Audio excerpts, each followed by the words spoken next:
So to clarify, in other words, to avoid the penalty of perpetual disqualification, VP Sara should resign before the articles of impeachment is transmitted by Congress to the Senate. Para sa akin, ganun yun. Kasi there will be no occasion to render judgment nung disqualification. The occasion for a trial will never happen. Kaya dapat matransmit na yon. Pero of course, meron rin man tayong mga sa Graft and Corruption Act natin na may perpetual disqualification rin. Doon na lang ihahain siguro. Ibang venue na. Pero this is the portion time. Alright. Yung isa, siguro susugan ko na lang din po yung tanong ni Earl kanina on the announcement of the on the early announcement of the Vice President dun sa pagtakbo niya nga sa 2028.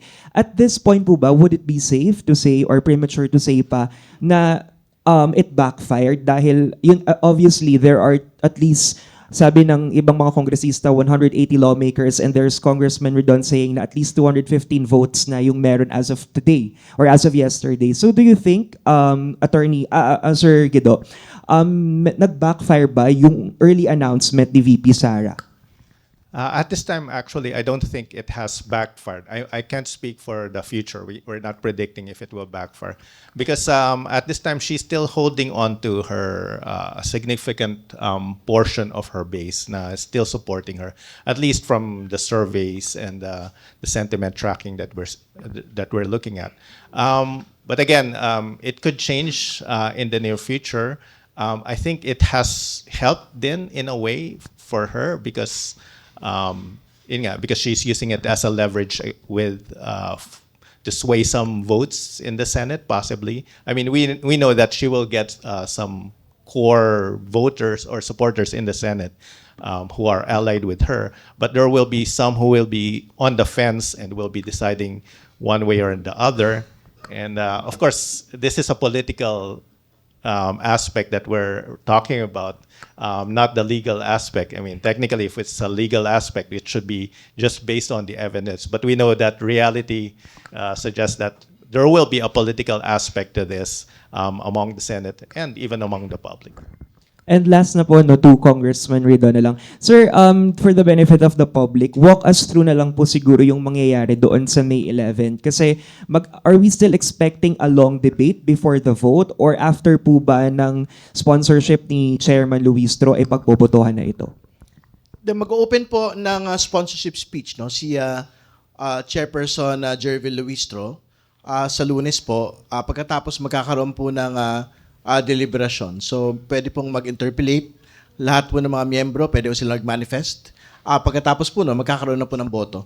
Pagkatapos po ng lahat ng mga talakayan po na yun. Follow up lang, Kong Terry. So, with the opportunity to have interpellation, there can be a possibility that it will not be transmitted on Monday. No, I think the schedule is we will transmit on Monday.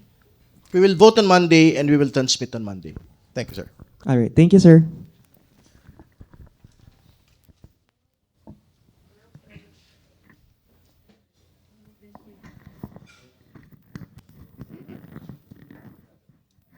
Hello po, Agatha Gregorio po from ABS-CBN News. Kong Terry, may I just ask yung basis po for your statement ka po na 215 possible votes po. What consultations are these po and among political parties po ba ito? At sa usapan niyo po, ano po yung basehan din ng some lawmakers to possibly be on the fence about yung impeachment po?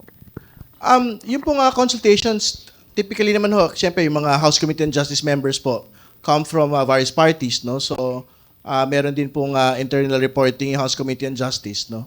Kung sino po yung mga talaga pong sumusuporta na dito po sa impeachment. So, yung coverage naman po doon, all major parties, even the minor parties, and all the other coalitions, no? Like the Party List Coalition and others, no? So, yan po yung pinagbatayan noong pong numero na at least 215 are supporting the impeachment as of yesterday.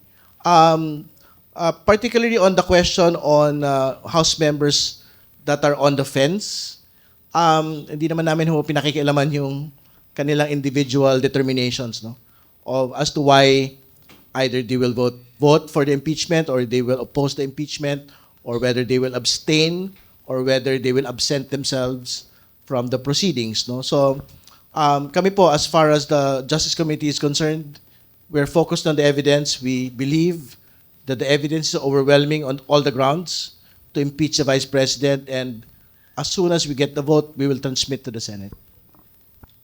Thank you po. And then, Prof. Guido, na-mention nyo nga po yung public fatigue or possible public fatigue regarding the impeachment proceedings po. So, for the Senate, on their part, is it advisable for them to be a bit swift, a bit speedy dun sa trial nila so the fatigue doesn't become a factor in influencing it po?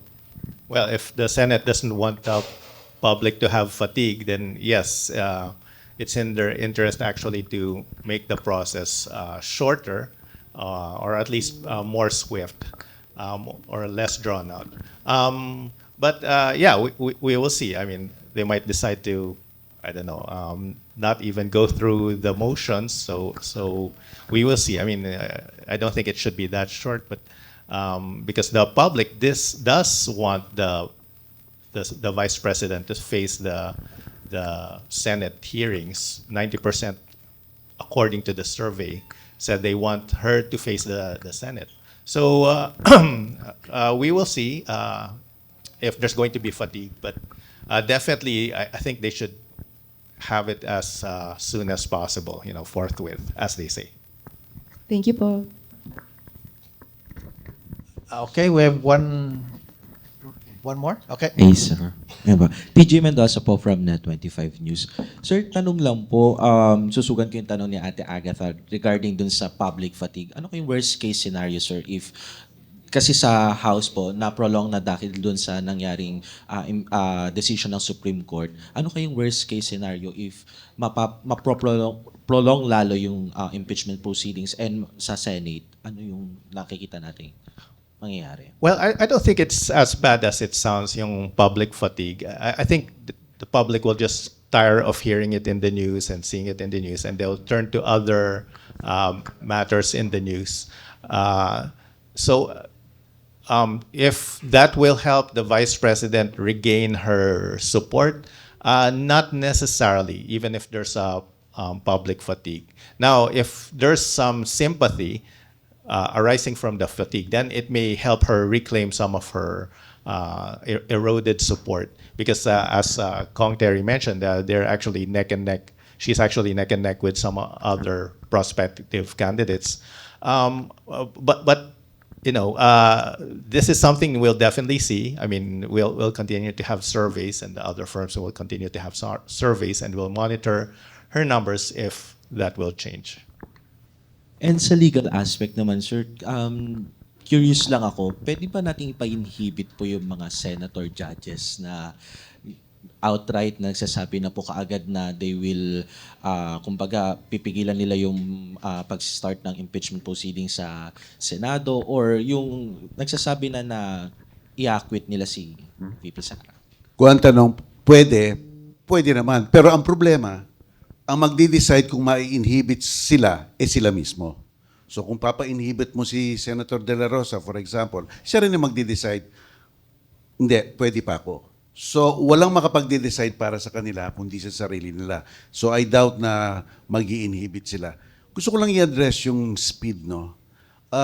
Kung makikita na, I'll just talk about kung ano talaga ang diwa nitong constitution na to, yung speed, no? At saka yung resolution number 39.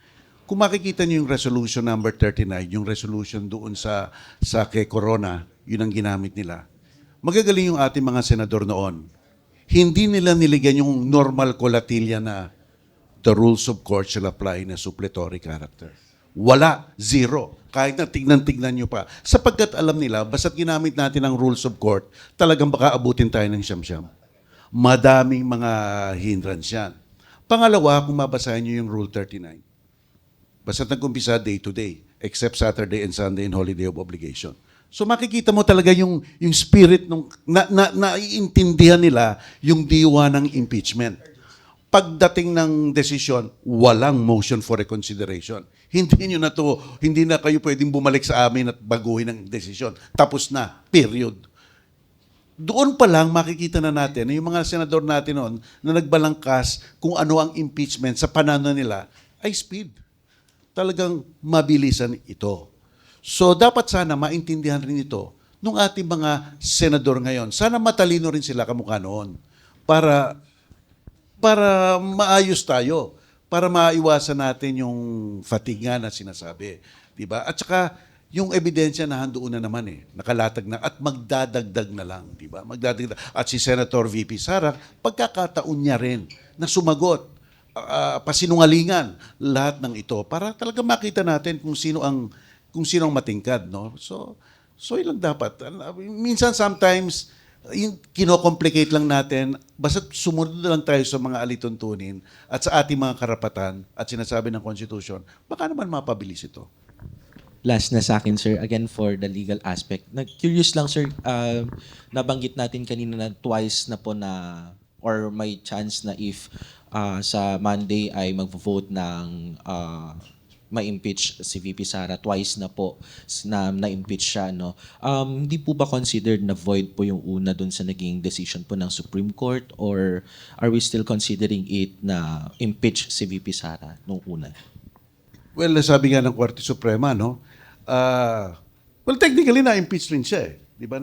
Technically na-impeach rin siya kasi napasa sa Senado Napasa sa Senado At the stage of the Senate, doon lumabas yung decision ng Korte Suprema. No, ewan kung anong opinion ni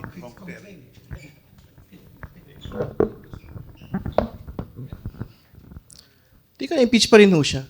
I mean, hindi naman, nanood naman ho yung buong bayan Noong nakarang taon, no? Noong pong impeachment the first time in the 19th Congress, that happened. Hindi ba? Wala naman ho nagsabing hindi yun nangyari. At sa darating pong Lunes, ganun din po yung mangyayari. So, tingin ko po, while we respect what the Supreme Court had done in that first impeachment decision, pero tingin ko po, the votes were in. 215 votes last year. And as we speak, there will be 215 votes this year. So, however it is that the Supreme Court had described it, tingin ko as far as the political actors are concerned, the President will be impeached on Monday twice in different Congresses. Thank you po. One last for today. Go ahead, sir. Hi po. Afternoon po.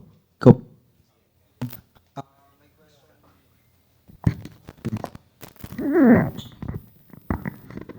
I have two questions lang po, Nico of DZMM. Kay Congressman Redon.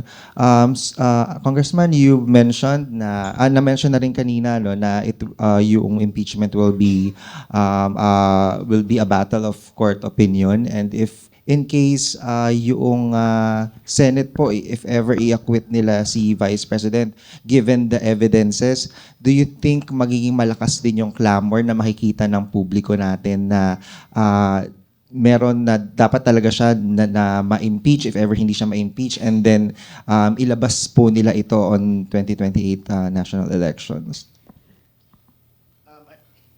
Hi Nico. Ayoko mag-respond sa hypothetical situation. Dalawang hypotheticals doon Una, hindi siya ma-impeach, ma-acquit siya, sorry. At pangalawa, yung pong election. No? So, I think what is more important at the moment is what we have today. And what we have today is an impeachment vote on Monday, which will have an inevitability, which means the Vice President will be impeached on Monday, and then there will be a trial that will commence. That is our expectation. And yung pong House prosecutors will do what it should, no, to present the evidence before the Senate Impeachment Court, at we will let the Senate decide kung whether or not to convict or acquit the Vice President. Tiko, yun yung mas nakabatay sa realidad na talakayan po sa bagay po na ito. Dagdagan ko lang kung Terry, you said House prosecutors. I think you have assembled already that team. Will you be engaging private prosecutors as well? We have to finalize po muna the panel of public prosecutors. We will elect it as soon as the House impeaches the Vice President. there will be an election of public prosecutors. Yung private prosecutors po, I think after ho namin po ito pagdedesisyonan. Yung last question ko na lang po kay Dr. Guido David. Since dun sa recent Octa Research Survey, we've seen na lumiit na po yung lamang ni VP Lenny kay VP Sara kay Mayor Lenny. In terms of public perception, do you think this is the time wherein this is the place where people would like to be in 2 years' time kapag papunta po tayo ng national elections with regards to this kind of probably tight race for the presidential elections? Well, tight race is exciting, of course, but I think, of course, depending on who you talk to, they would want their lead to be bigger. This happened in 2022. We saw the president, BBM, had a significant lead over the past, 6 months prior to the actual elections. So that's, if you're on that camp, that's where you want to be. Actually, you don't want it to be a close race, because the elections will then be decided by other factors. And I think yun naman talaga, it will be decided by other factors, by who has more ground operations, the resources, alliances, etc. And these will all sway the public opinion one way or not, or the other. So yun nga. But if you're asking if it will still be a tight race by 2028, I can't answer that for now. We will see. That's why we're measuring this every quarter. So far, I think it's a tight race, and what happens over the next few months will decide if she will regain support. There's also the aspect of the former president in ICC that could also influence public support for the vice president. Okay. I think our topic for today is to impeach or not to impeach. I think our panel already said in many words, the answer will be impeach.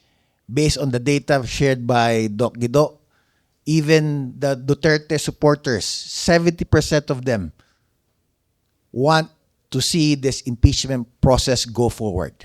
At the same time, yung kay Kong Terry, being part of the Justice Committee, is very confident that he will get more than 200 votes to endorse the articles of impeachment to the Senate.